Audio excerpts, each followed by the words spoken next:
Consorzio BIM Piave Belluno, in collaborazione col Centro Studi e con RSE, oltre a BIM Belluno Infrastrutture, ha organizzato questo evento per poter iniziare a spiegare al territorio bellunese, in particolare agli enti locali e alle attività produttive, quindi con la loro rappresentanza di oggi, quelle che potranno essere le prospettive legate al mondo delle comunità energetiche rinnovabili. Una sfida importante che inizierà in maniera concreta in autunno e che darà la possibilità alla provincia di Belluno, che già produce 2,5 volte l'energia che consuma da fonti rinnovabili, è una sfida importante e che avrà delle ricadute importantissime all'interno del territorio, sia sociali che economiche, e credo che l'aspetto sociale, che è stato evidenziato da più parti dagli importanti relatori di oggi, sia l'aspetto più importante: coinvolgimento della popolazione e ricadute sociali sul territorio.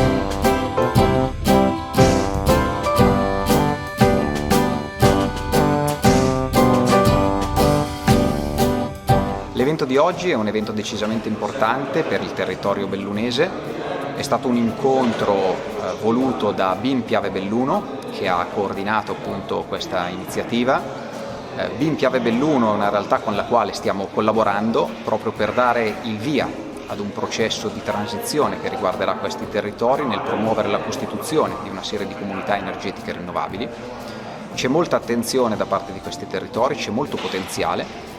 Chiaramente le comunità energetiche rinnovabili sono uno degli strumenti più adatti a compiere il percorso di transizione non solo energetica ma anche ecologica.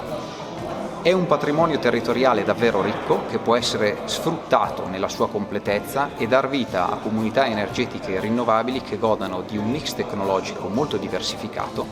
che potrà quindi dare origine a dei modelli virtuosi che godranno anche di una forte replicabilità sui territori. C'è stata la partecipazione anche di UNCEM in una fase di comunicazione preliminare di questa iniziativa, a supporto proprio di quelle che saranno tutte le attività di informazione e formazione che dovranno essere svolte per promuovere una maggior consapevolezza energetica anche a favore degli utenti finali che verranno coinvolti in questa iniziativa.